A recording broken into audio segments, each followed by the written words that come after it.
Na sessão de abertura destes Dias Europeus de Desenvolvimento, falou em português e com muito orgulho no seu país e no que foi alcançado e na forma como lá chegaram. Foi convidado a partilhar aqui as experiências.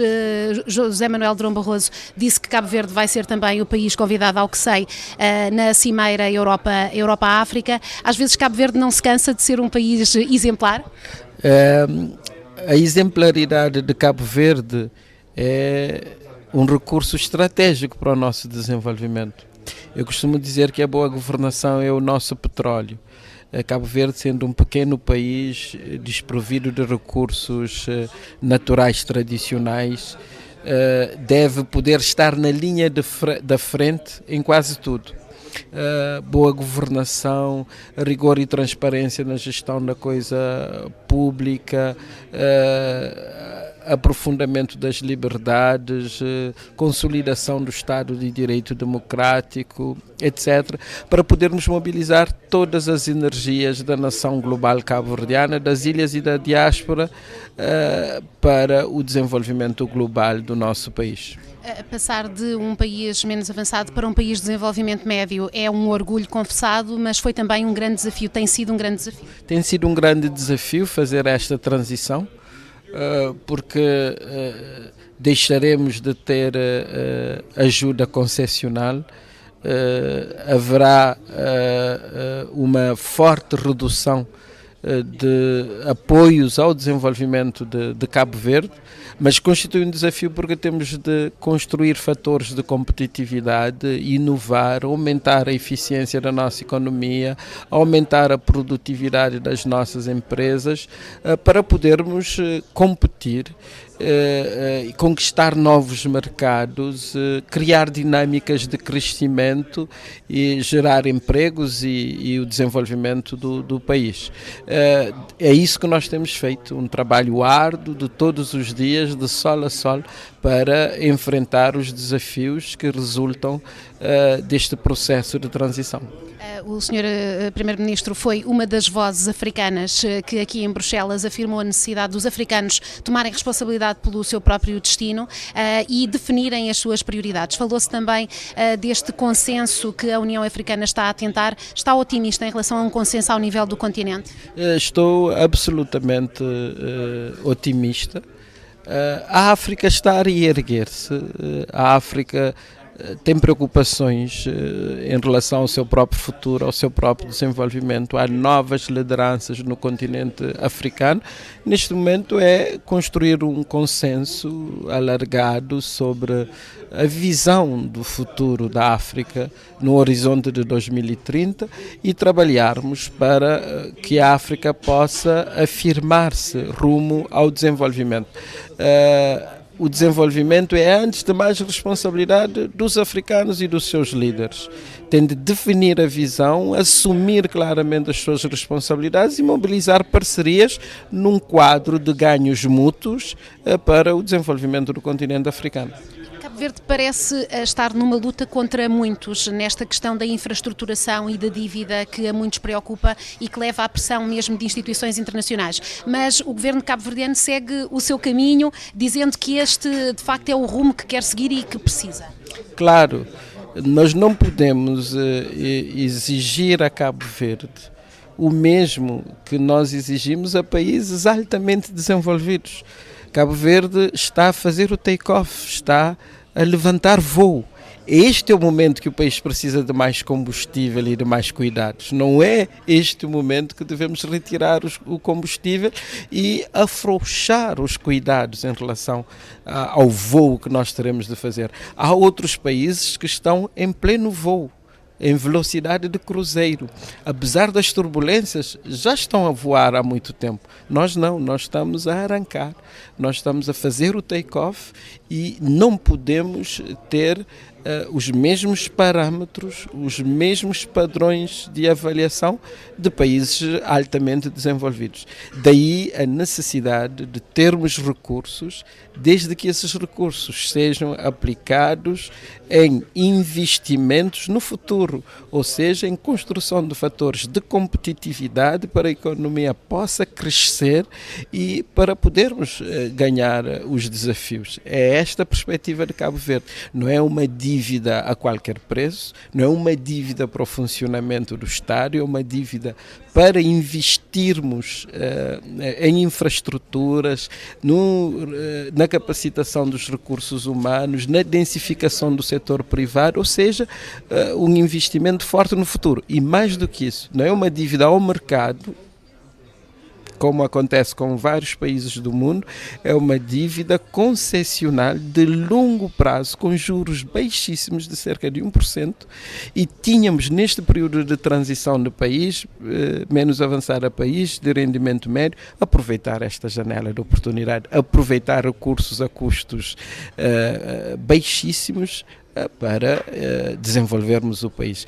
Esta é a nossa perspectiva, defendemos-la com muita convicção e a comunidade internacional está a entender qual é a ideia de Cabo Verde em relação ao seu futuro. E José Manuel Durão Barroso também entendeu, deixou isso claro, e a União Europeia, a Comissão Europeia e a União vão manter o apoio a Cabo Verde? Vão manter o apoio, o envelope financeiro vai manter cerca de 55 milhões de euros e a ajuda orçamental vai ser desbloqueada nos próximos dias, porque nós mantemos uma gestão muito prudente das nossas finanças públicas e, mais do que isso, há muito rigor e transparência, há qualidade nas despesas e nós em Cabo Verde há duas coisas em relação às quais temos um cuidado especial, é a água, cada gota conta, e o tostão, cada tostão conta em Cabo Verde.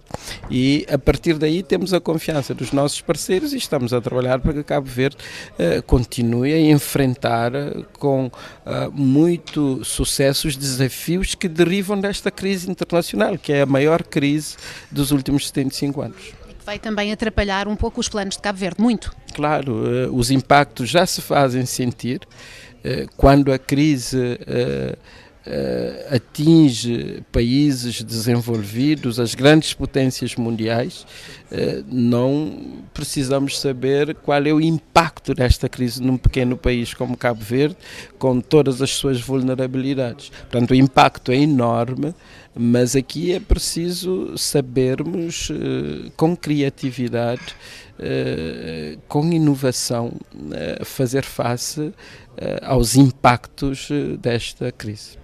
Penso que já no próximo mês Cabo Verde e a União Europeia vão discutir o novo acordo de pescas. Como é que Cabo Verde pretende também reverter este acordo no objetivo do mar e da infraestruturação também ao nível do setor de pescatório, nomeadamente, e não só? Nós já temos melhores condições, já temos mais infraestruturas para que este acordo traga mais benefícios a Cabo Verde, designadamente a possibilidade de haver desembarque, transbordo em Cabo Verde para gerarmos mais empregos, a possibilidade desse acordo fomentar o desenvolvimento da indústria pesqueira, designadamente com investimentos de empresas europeias em Cabo Verde, no domínio da transformação do pescado, e também que este acordo sirva para protegermos os nossos recursos marinhos. Nós temos muitos recursos marinhos, alguns deles ainda inexplorados, mas temos de garantir a sustentabilidade desse crescimento do setor das pescas. É isso que nós estamos a trabalhar. Vamos iniciar as negociações e vamos trabalhar com toda a lisura na preparação desse acordo. O futuro de Cabo Verde, estas atividades, estes setores privilegiados pelo Governo parecem muito ligados aos serviços. Não torna isto mais vulnerável à economia cabo-verdiana, Sr. Primeiro-Ministro? Não temos alternativa. Cabo Verde não tem outros recursos. Não tem ouro, não tem diamante, não tem petróleo. As nossas pedras preciosas são as cabo-verdianas e os cabo-verdianos. e o nosso petróleo é a boa governação. Temos vantagens comparativas, e as nossas vantagens comparativas têm a ver com o clima, a nossa localização geoestratégica, a estabilidade política e social, a nossa beleza paisagística, e é aproveitar-se dessas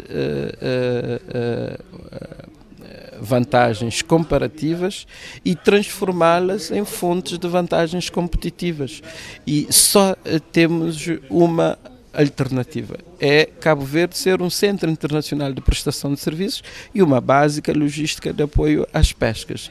O turismo é um motor de crescimento, mas teremos de desenvolver o cluster do mar, com todas as suas valências, desde reparação naval, pescas, transportes marítimos, bunkering, transbordo, desportos náuticos, investigação oceanográfica, etc., passando pelas economias criativas. Temos uma cultura riquíssima, a música cabo-verdiana extraordinariamente bem apreciada no mundo, mas também as tecnologias informacionais, o agronegócio. Estamos com uma estratégia muito forte de mobilização da água para o desenvolvimento da agricultura, da pecuária e da indústria agroalimentar, e temos de internacionalizar as nossas empresas, ganhar novos mercados e continuar a gerar dinâmicas de crescimento, empregos e mais oportunidades para os cabo-verdianos. Voltando ainda às finanças, mas no plano interno, como sabe, o MPD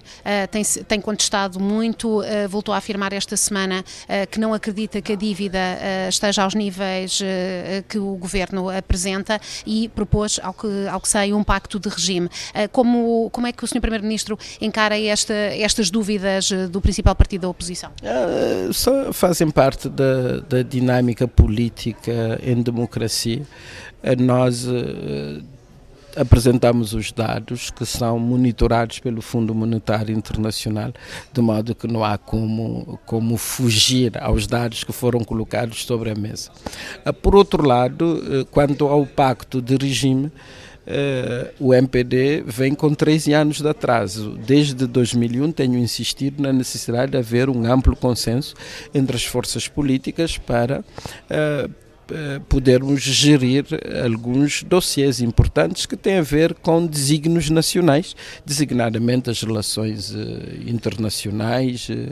Cabo Verde deve falar a uma só voz no plano internacional, a inserção competitiva de Cabo Verde no espaço da CDO, e a reforma do Estado e outras questões que são importantes para o desenvolvimento global do país e também para a consolidação do Estado de Direito Democrático, sobretudo as questões que se referem às regras do jogo, que devem ser consensuais.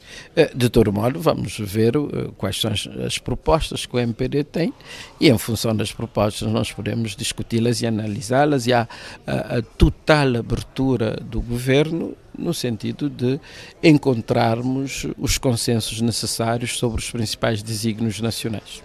Claro que Cabo Verde está, como os outros países, dependente do que a economia global definir, e a economia tem reservado muitas más surpresas, muitas vezes. E se as expectativas do Governo não se confirmarem no que diz respeito ao crescimento, à inflação, ao déficit, como é que Cabo Verde poderá sair da situação? Há uma grande volatilidade da situação económica internacional. Há mudanças muito rápidas e as previsões de hoje já são desmentidas amanhã, e portanto é neste ambiente muito movediço, instável, é que nós teremos de continuar a trabalhar, como dizia Amílcar Cabral, esperando o melhor, mas preparando-se para o pior. Preparando-se para o pior, passa com certeza pelos jovens. O último relatório do UNCTAD alertava para o crescimento, para o dobro possivelmente, da população em África, a população jovem, e da necessidade de criação de emprego, um problema que também atinge Cabo Verde. Claro, nós temos alguns riscos para o desenvolvimento do continente africano. O primeiro risco é o risco ambiental. O segundo risco tem a ver com os jovens, as oportunidades que terão de ser criadas para os jovens africanos.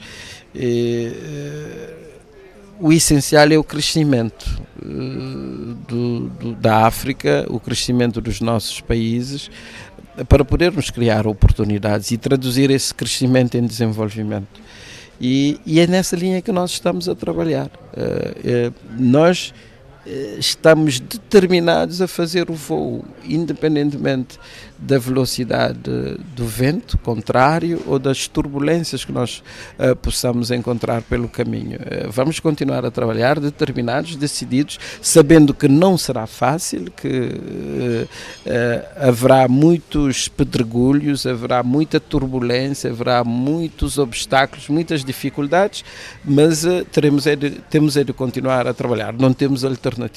O empoderamento das mulheres, Primeiro-Ministro, só para terminar, Cabo Verde vem dando o exemplo também até na composição dos executivos, não é? Sim, nós neste momento temos paridade a nível do executivo, é claro que a nível dos órgãos eletivos ainda não há a participação desejável das mulheres, mas estamos a trabalhar neste momento.